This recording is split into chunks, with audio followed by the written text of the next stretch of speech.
que pa'lante, vibre al chile. Esto es algo que siento. Y eso es al chile. Matísimo, top of top, Toledo. I don't know about you, but I wanna be happy today. Me too, my brother. Wake up in the morning, feel real motivated, oh yeah. Everything in life is better with a smile on your face. Al chile. Everything in life is better if you're happy, my friend.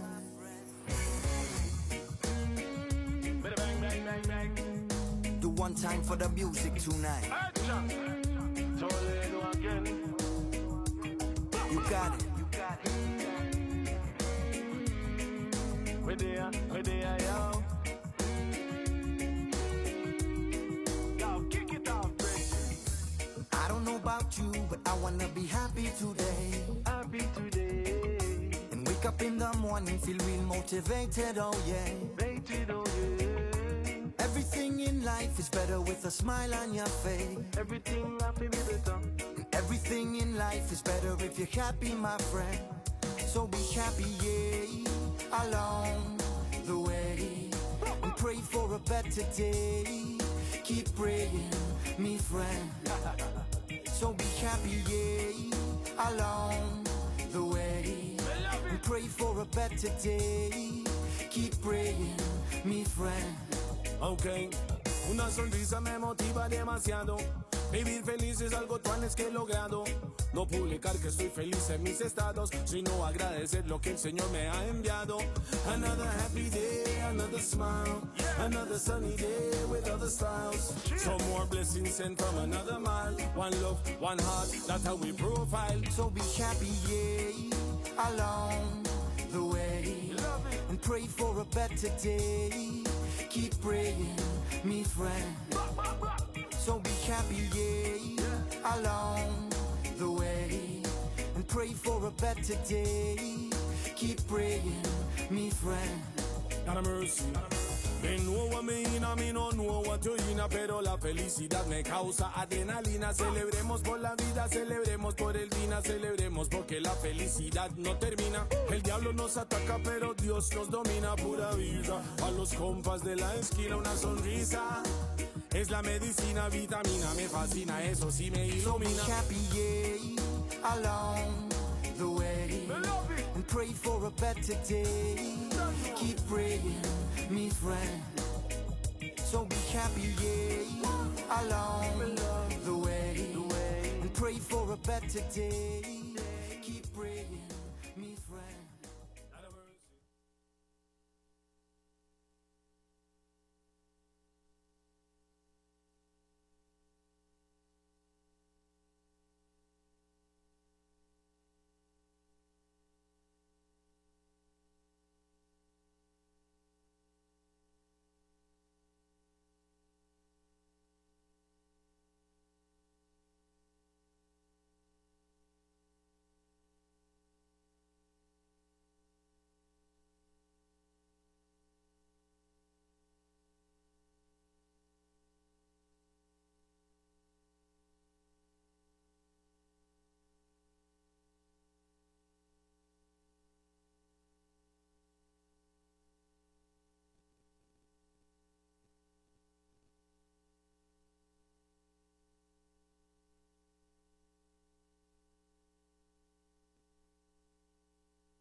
My name is Melissa Chan. Thanks for joining us both in person and online. This fireside chat is titled From Grassroots to Global, Protecting the Planet in the Digital Age. And Paola Ricaurte, Associate Professor at the Department of Media and Digital Culture at Tecnológico de Monterrey, will be facilitating this chat.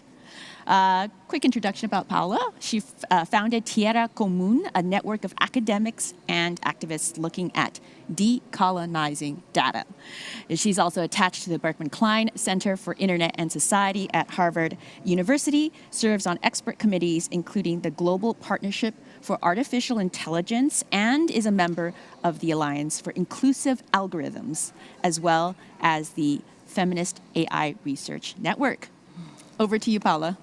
Thank you very much. Hi, my name is Paola Ricaurte, and I'm very grateful to be here. Today we are delighted to have a conversation with our very special guest, Irene and Vilas Dhar. And if you are joining us online or here in the setting, please send your questions and comments through the app. You have to scan your QR code, and then go to Stage Resources and send your questions through the Q&A application. So first, I'm going to introduce our very special guest.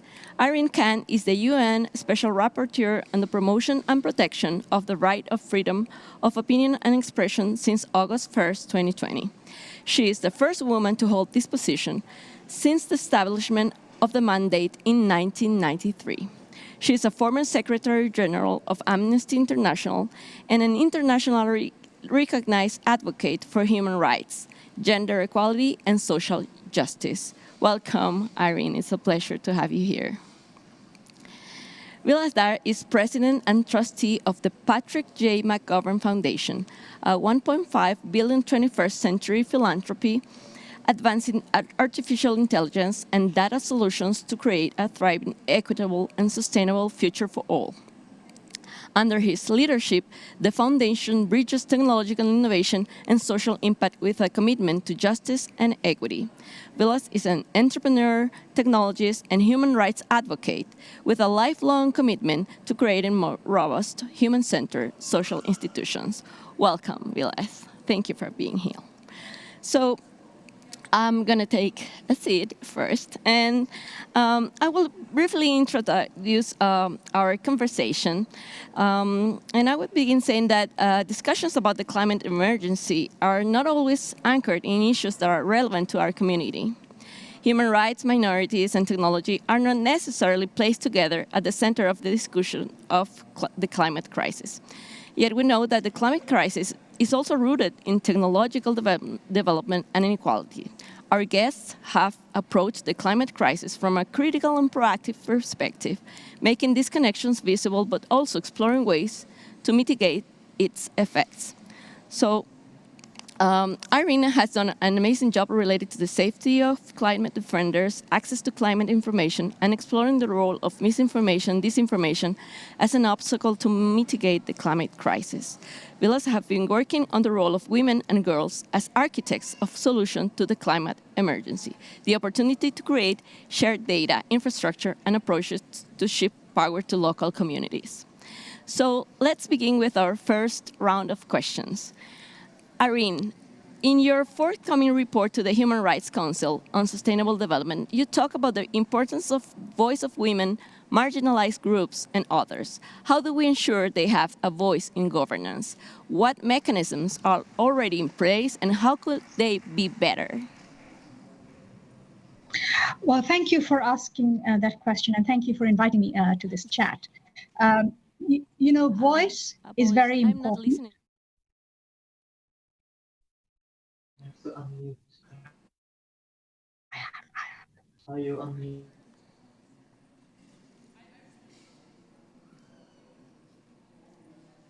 Yes. Yeah, I think, yeah. Apologies, please. Hello? Yeah. Can you hear me now? Yes, absolutely. Good. Thank you. Okay, thank you. Well, I was saying that voice is absolutely essential, not only for sustainable development, but for sustaining development. I think that's the importance of it. And when we talk about women, for example, their challenge is to, first of all, be heard publicly through public participation, but also to be heard in their own communities and even in their own families. So what I'm saying is that this is a multifaceted problem, the importance of voice. And therefore, the social aspects need to be taken into account as well as the technological and legal and other aspects. Now, how do we get voices heard? Well, first of all, there has to be a commitment to it, a legal commitment, a human rights commitment. And there are some very impressive documents. For example, the Escazú Agreement, which is, of course, from the region where you are in Latin America. And that sets out very clear obligations for open, inclusive engagement.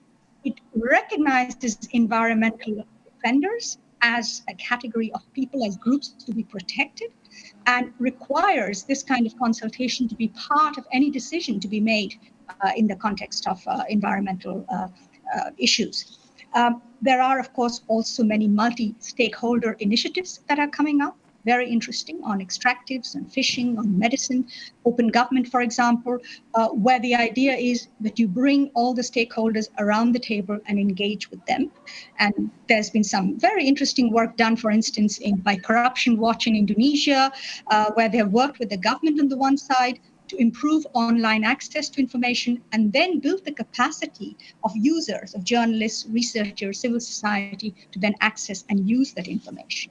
So there are many different ways in which one can organize and build capacity, but we should not forget that there is a technological aspect of bringing in people, especially people at risk, vulnerable groups, marginalized groups, women, but there are also deep social factors that discriminate against them and that exclude them. So I think we have to work at both levels to break those barriers, but there is absolutely no doubt that their agency, their empowerment, their participation is critical if we are to deal with the problem of climate change. Thank you very much. Yes, absolutely. There is, well, it's a multifaceted problem, as you said. Vilas, in a recent piece in the WEF agenda, you made a case for investing in and centering women and girls as critical champions of climate solutions. Why are women and girls uniquely vulnerable to climate change? And what are the opportunities if we find new ways to support them? Paola, thank you for the question, and I'm filled with gratitude and appreciation this morning. To you for moderating this panel, to RightsCon for bringing us together, and to you, Irene, I've followed your work for many years and have such appreciation for your leadership on human rights around the world. This question you asked, Paola, I think is the critical one. The fact that in a world in which we're all vulnerable to the effects of climate change, we have to recognize that the inequalities and the injustices of the world are magnified in times of significant crisis. There's plenty of data that demonstrates the adverse effects to vulnerable populations, to women and girls, the heightened risk of violence that women face at times of economic and social stress, a bad harvest in a village that leads to the fragmenting of the social culture, the access to safe healthcare that often suffers when economic criteria limit the ability to have money to spend on basic access. And we know that girls are often the first to ask school when families have to restrict and tighten their belts. But this isn't just a story about data, and it's not just a story about vulnerability. I'd share instead an experience I had recently. I was in Bhutan a few years ago, and as much time as I enjoyed with the Prime Minister in the capital, the thing that really stood out for me from that trip was a visit to a rural mountain village where we got to sit with a family and have a cup of the most welcome chai up in the blustery kind of mountains. And what was unique in this conversation with this family was a family that had farms, that were working on harvest, that were being affected certainly by climate change. And in that family, the responsibility for the financial safety and welfare of the entire family sat with a 13-year-old girl. She had the only cell phone in the family. She was the only one really literate and proficient with it. And the joy in her face as she showed me how she used the functions of the phone to manage the cash flow of the family, to know what price they were able to sell into the market, to be able to project how much cash they might have as they looked into the next season. Look, women and girls are critical to the social fabric, to the economic welfare of families. They are the ones at the front lines of many of the challenges that climate change is creating inside of villages and communities. And yet, we somehow leave them out of solution design and creation. If we look at the world of technology, we know that women and girls are vastly underrepresented across the entire workforce. Only about 22% of professionals identify as women. We know that in elected legislatures and political processes, women continue to be underrepresented. And we know that across policies, nearly 77% of countries lack laws ensuring equal land ownership rights for women. So in this context, one of both critical vulnerability, but also seeing how individuals step up to own the responsibilities for their families, we think there's a real opportunity here to bring women and girls not merely into the discourse, but to center them as architects of technological solutions that address the specific problems they face in their communities.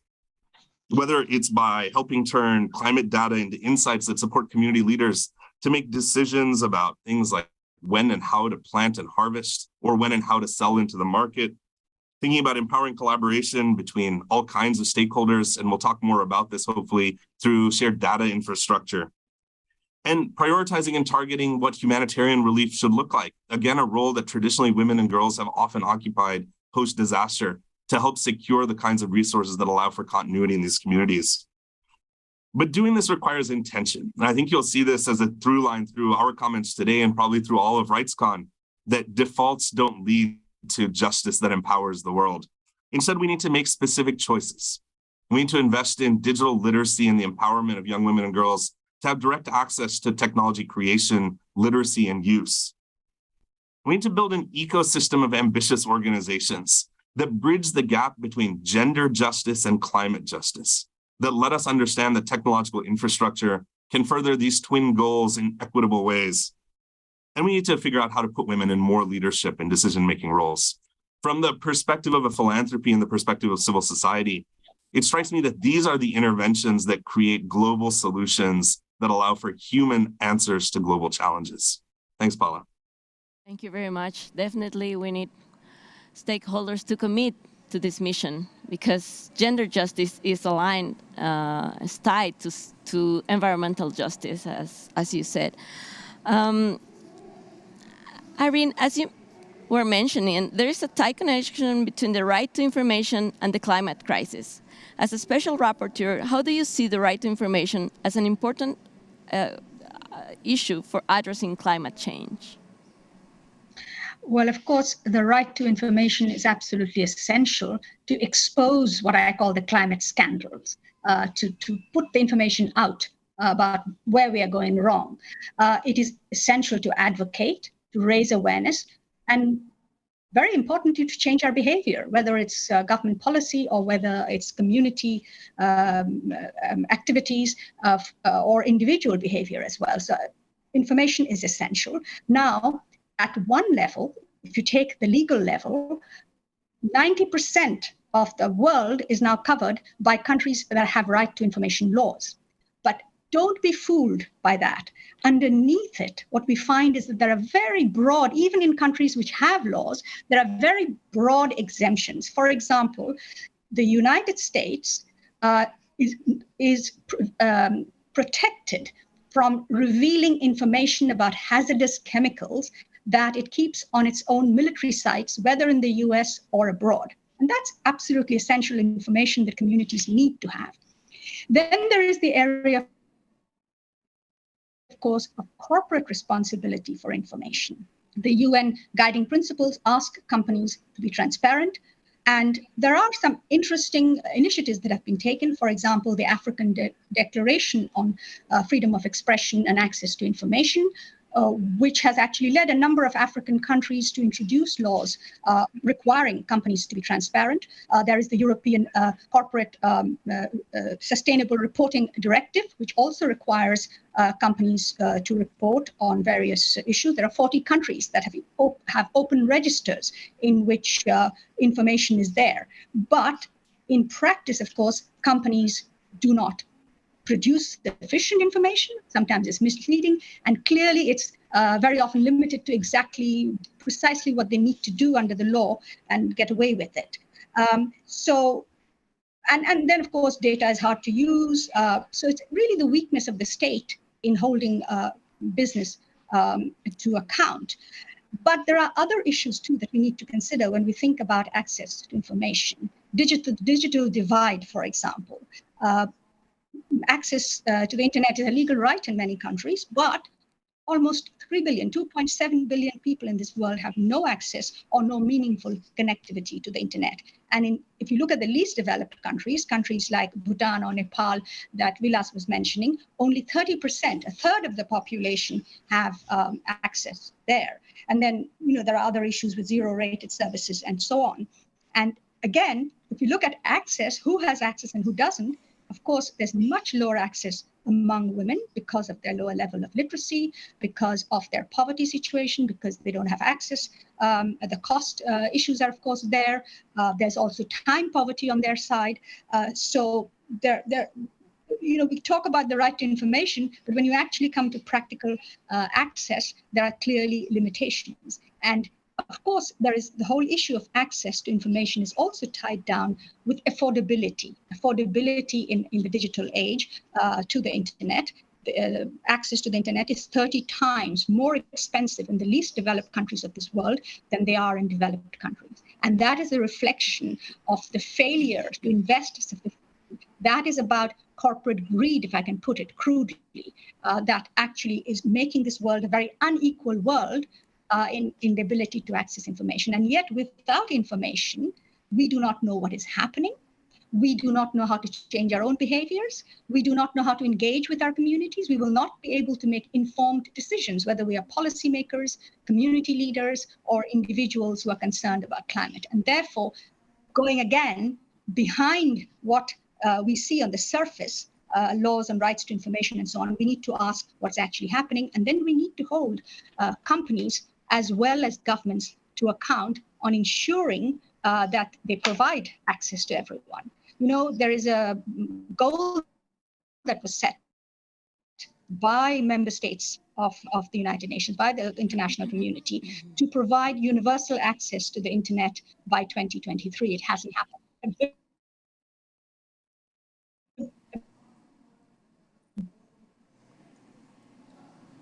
Abysmal failure there. So to hold companies to account and ensure they don't leave behind the 3 billion people in this world. Thank you very much, Irene. I think you have stressed a lot, like the responsibility of the governments to make companies accountable, and you have highlighted how the right to information is also tied to the right to infrastructures and also the right to have access to education. And here I would like to ask you, Vilas, the Patrick J. McGovern Foundation focuses on creating more equitable social structures through and around the use of data and AI solution. How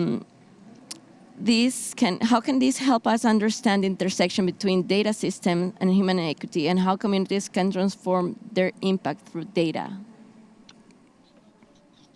Yeah, thank you. That's a great question. I want to start by following a thread that Irene spoke to, which is it's so often easy to think of data as a collection of numbers or a representation of some abstract reality.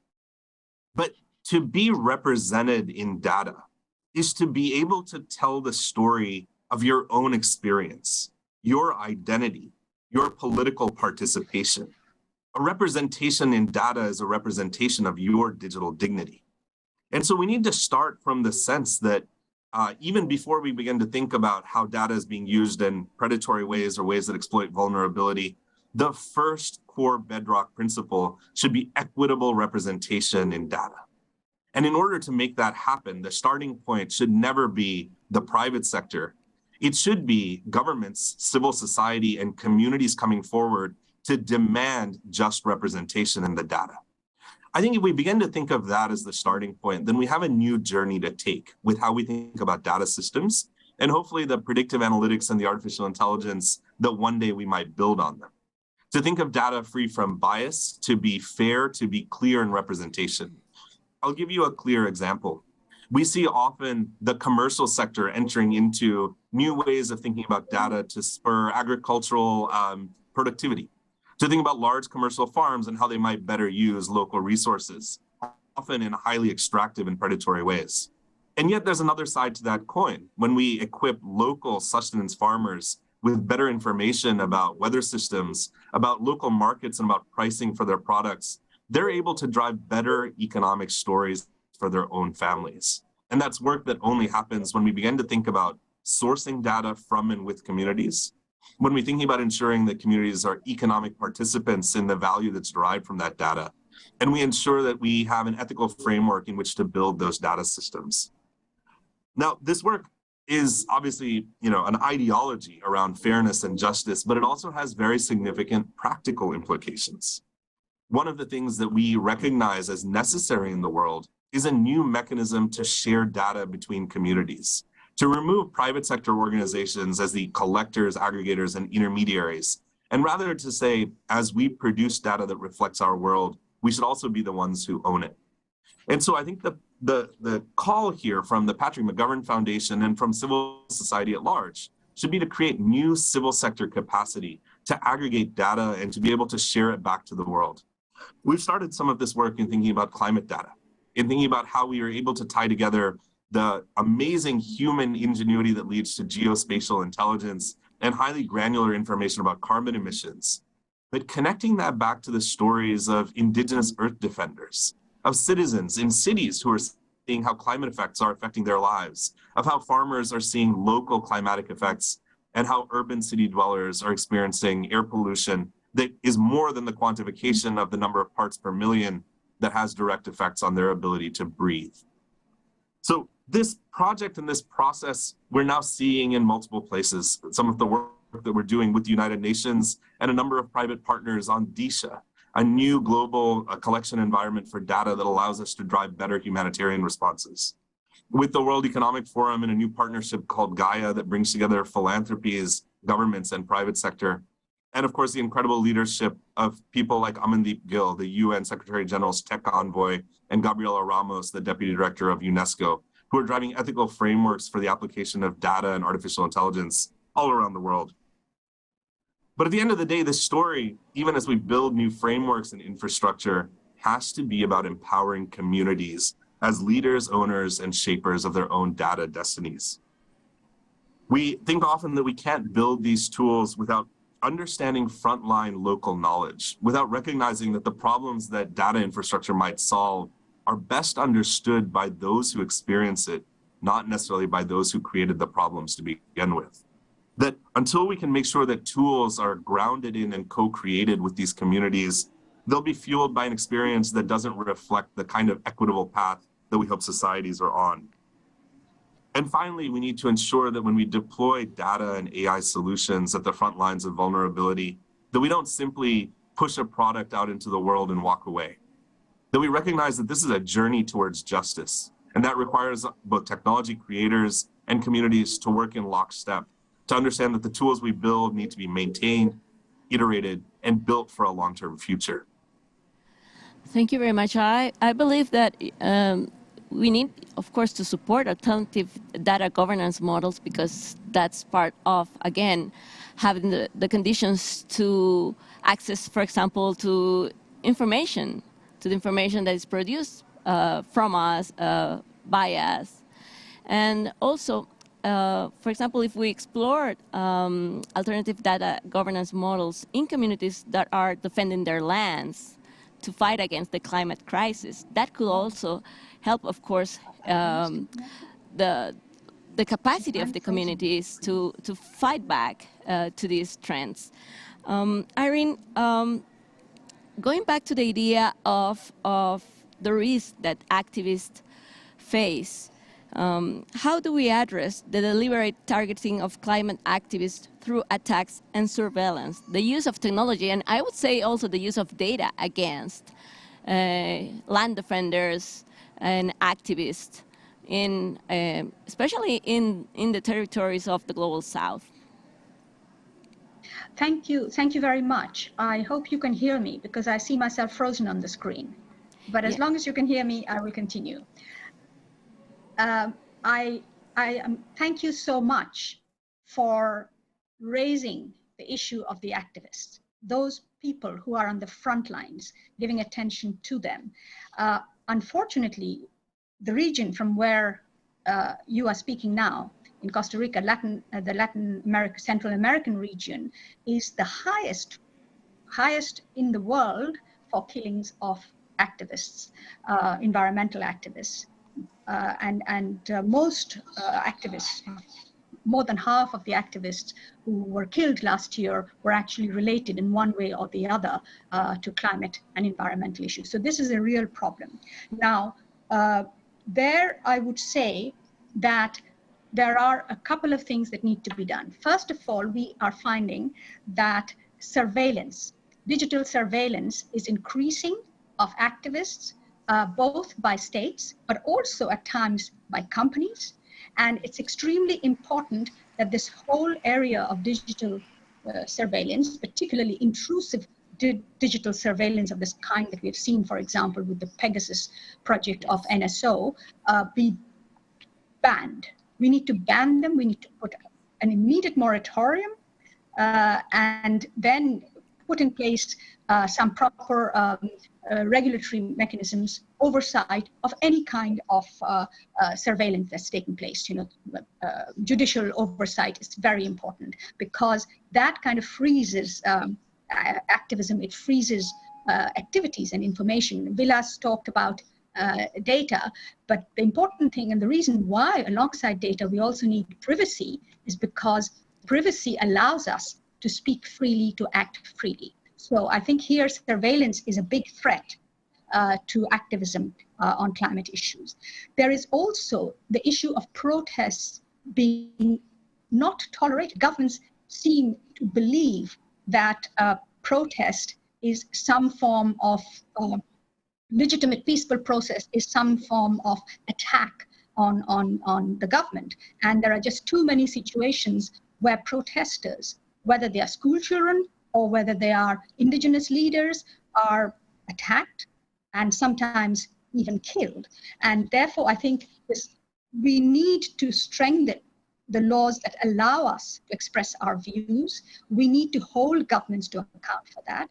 And I would say that one interesting development in this area has been the Escazú agreement that I mentioned earlier.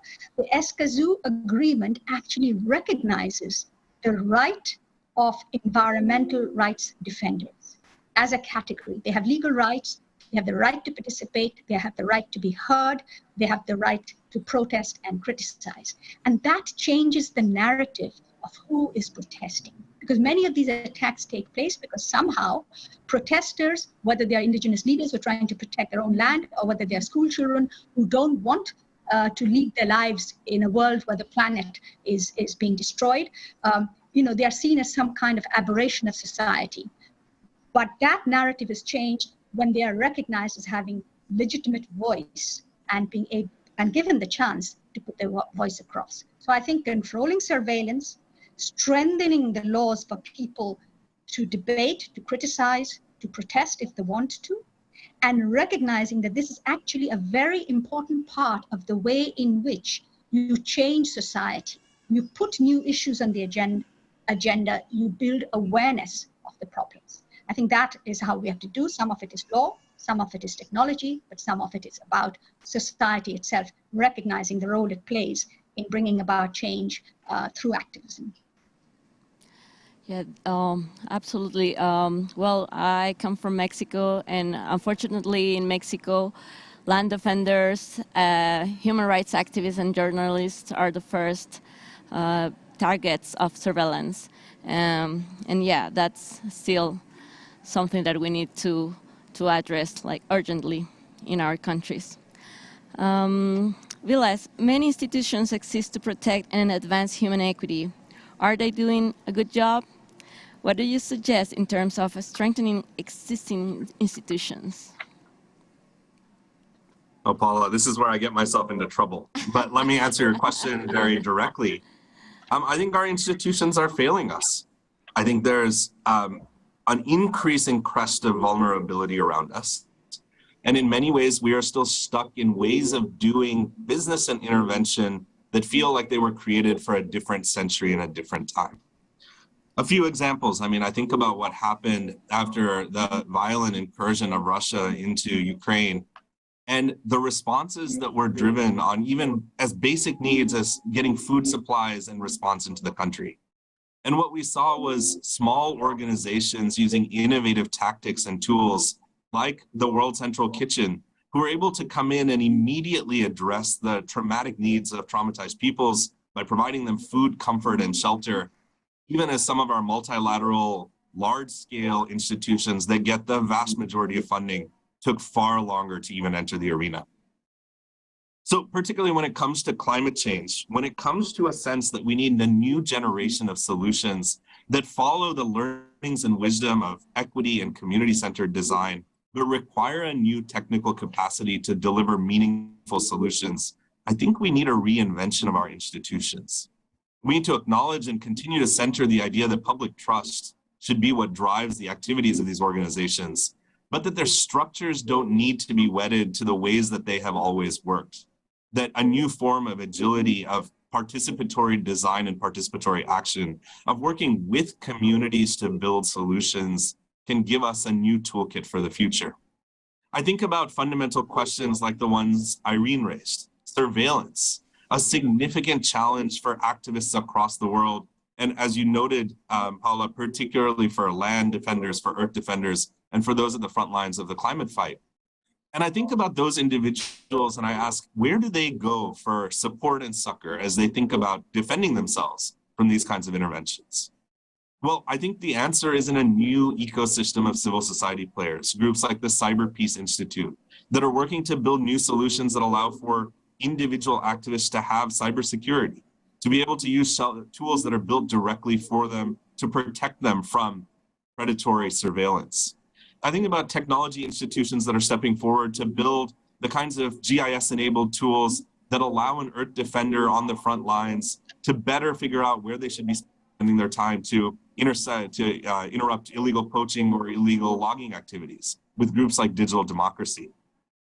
That we need a new set of civil society institutions that are tech-enabled, but are still grounded in the core principles of both humanitarian law and human rights, is, I think, the place where we need to focus our efforts as we think about what a next generation of institutions look like. I'll give you a specific example. I think we know and recognize broadly that artificial intelligence has become the flavor of the moment, right? Every conversation seems to revolve around it.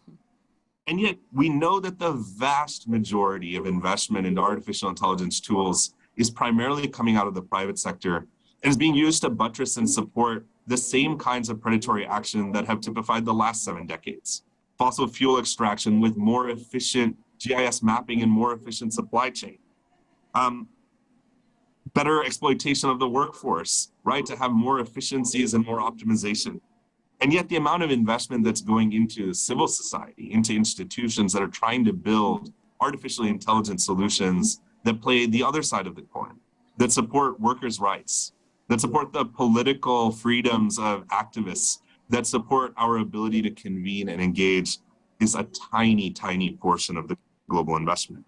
We're missing all of these critical voices, from indigenous communities to women and girls, as we've talked about. And maybe in the starkest moment of reality, we see that 80% of the AI-based solutions that were even created to support the SDGs were built in the global north, not in the global majority. So how do we bridge this fundamental gap and shift this dynamic? Well, I think it comes back to institutions. It comes back to investing in building capacity to use and develop these tools inside of communities. It looks at identifying new methodologies and interventions around climate mitigation that are owned by and centered by frontline defenders, from thinking about new ways to do eco-friendly routing of supply chains, to using solar energy collection data to forecast the use of fossil fuels and ensure that communities can be participants and owners of the right physical infrastructure that lets them economically participate in the clean transition. And finally, I'll say, it requires a new conception of who supports this creation of new institutions. It's classically been a government function, right? Governments coming together in multilateral ways to build new multilateral institutions that have global mandates. And yet we're recognizing that political power and technological power, twinned as they are in the transition era that we're in, should be grounded in much smaller political units of identity. And that means that we need a robust civil society and philanthropic action that thinks about how to build, source, and create this capacity in partnership with local communities. It's not about capital. It's not about technological prowess. It's about ensuring that we're creating a movement of actors that are aligned around the sense that these tools can be used to bend the arc of progress towards justice. And that's the work that I think we need to envision as we think about the future of institutions. Thank you very much. Very inspiring. And of course, I absolutely agree that we need more investment to develop our own technologies and, of course, empower communities to have the right to infrastructure, to develop their own infrastructures. I would like to ask you, we have still time for some questions from the audience. If you have questions or comments, please send them to our special guests. I would like to ask a final question regarding the risk that the land defenders are facing when they are opposed to the extractive industries that are necessary for technological development. I would love to hear your thoughts on this. Of course, I'm happy to jump in. That there exists an asymmetry of power between those who protect justice and those who predate on it is not a new thing, right? That is the classical construction and why we need humanitarian and human rights interventions. Will it continue? Unfortunately, we think yes. We think that a world in which technology is primarily owned by those who hold power and use it to promote inequality just continues to center the necessity of these human rights defenders and activists. And it's a story not just of power, it's a story of bravery and a story of courage. But where we find hope is in the idea that these new technologies might provide us with interventions that allow us to chip away at that asymmetry, that allow us to bring all of the things that we know to be powerful and just, collective action, for example, and use technology to shape those opportunities for aligned purpose and aligned activities inside of more efficient mechanisms of deploying that action out to the world. I think, for example, about work that we have supported with Indigenous communities across the world, to align on the fact that even though they often operate in incredibly fragmented legal jurisdictions, in highly fragmented local environments with a vast array of political and economic adversaries, that a fundamental recognition of the rights of Indigenous peoples as contained in UN DRIP, but as contained in the living practice of these communities, allows us to create new collective action and speak in louder voices, to seek both public attention, to seek justice and judicial process, and to align our activities in ways that allow us to reshape the asymmetry of power. So we think technology can help with this. It's never a panacea. But if we can think of ways of building these tools in ways that allow small communities to band together, to raise and shape new ways of intervening, then I think there's a possibility that we're able to chip away with this in the short term, certainly, but I think much more importantly, over a longer generational timescale. Thank you very much. Irene, you mentioned before the responsibility of the governments and, of course, the responsibility of companies to address this climate emergency. But here we are a community of civil society, human rights defenders, land defenders, activists, academics. What's our responsibility? What would you tell us to this community that is gathered here today to think together on ways to move forward our digital rights agenda and human rights agenda, the right to information and the right to infrastructures as well? Well, thank you very much for that good question, because as Vilas was talking about institutions, I was thinking, yes, institutions are important. The other side, of course, are the individuals who work in the institutions, the individuals who work in society, the individuals who are us, effectively us that you were talking about. And our responsibility, of course, is enormous here, especially when it comes to an issue like climate change. The planet does not belong to business or to governments. The planet belongs to all of us, and we need all to therefore be aware, claim our rights, and take our responsibilities very seriously in that context. And I would say that there are a couple of things. We've touched upon it, we've mentioned it, Vilas certainly mentioned it. I want to raise again, one is investing in digital literacy. And I emphasize literacy. We're not talking about digital skills, so that we know what we have there, not just that we know how to work with a computer or with a smartphone. The second is actually equal opportunities. I think civil society, individuals, activists, we have a greater sense because we are closer to the people, and we are part of the communities ourselves, that we have the strong sense of understanding who is being left behind. And I think we have a responsibility to make sure that those people are not left behind. And that is where activism comes in, that is where organization comes in, that is where solidarity comes in. And my last point would be solidarity across borders. I think we are living in a world where new inequalities are being created by technology. But technology doesn't actually create the inequalities.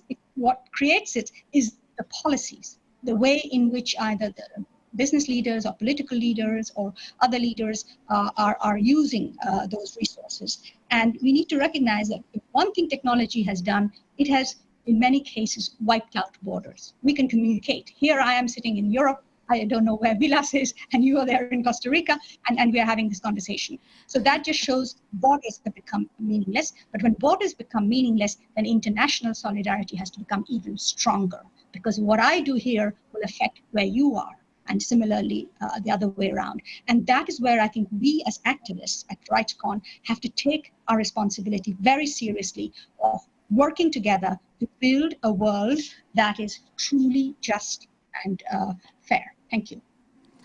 Thank you very much for your inspiring words. We have one question from the audience. It says, could you say more about how you are working to amplify the voices and work of environmental defenders beyond just superficial engagement and consultations?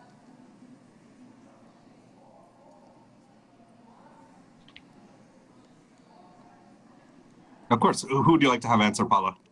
Oh, any of you. It doesn't say whom is the question addressed to, so please feel free to jump in.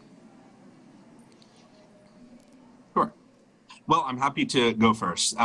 You know, I think it's exactly the right question, right? Too much of what happens, I think, is that level of superficial engagement.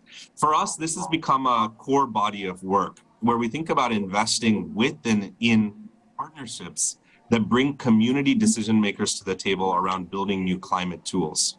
So everything from organizations like Climate Trace that are working with communities across the planet to provide really granular understanding of the carbon effects of decisions that are being made in their communities, to work that I mentioned earlier where we're working with groups like Digital Democracy to invest in creating tools that center frontline earth defenders in their fight against illegal poaching and logging.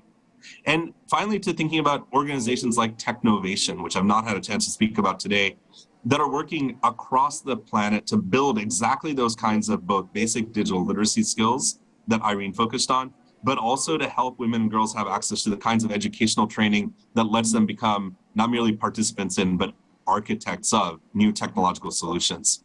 Now, everything I've shared so far has been about the kind of opportunity of technological transformation and how it intersects with community design.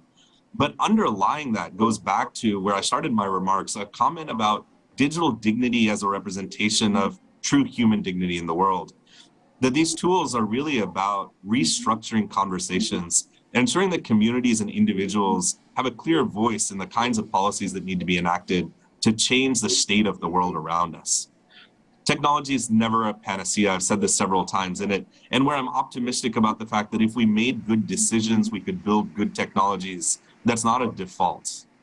But where I have an unshakable conviction is that individuals and communities coming together to advocate for themselves can shape a more just policy environment that lets us then address all of the consequences of some of these good and bad actions. Thank you very much. We have 30 seconds left. Irene, your final words?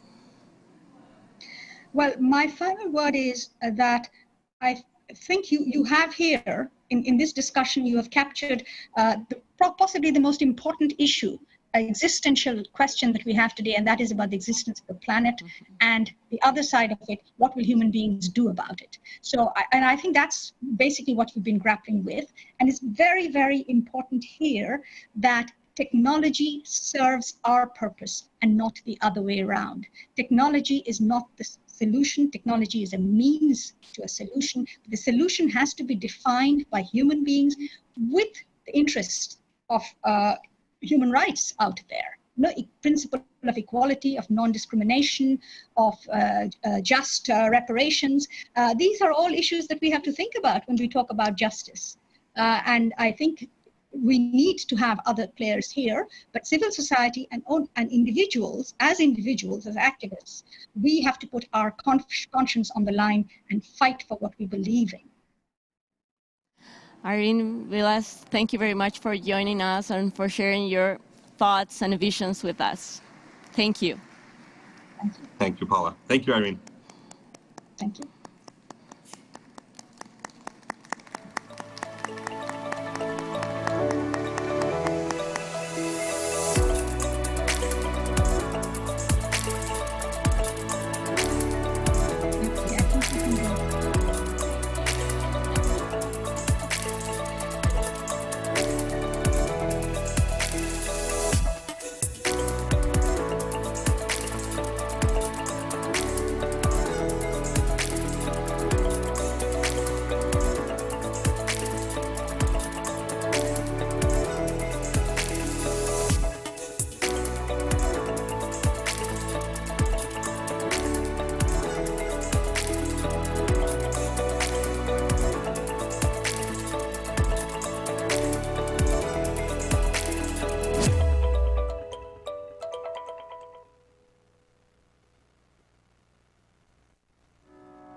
Memo shouldn't have.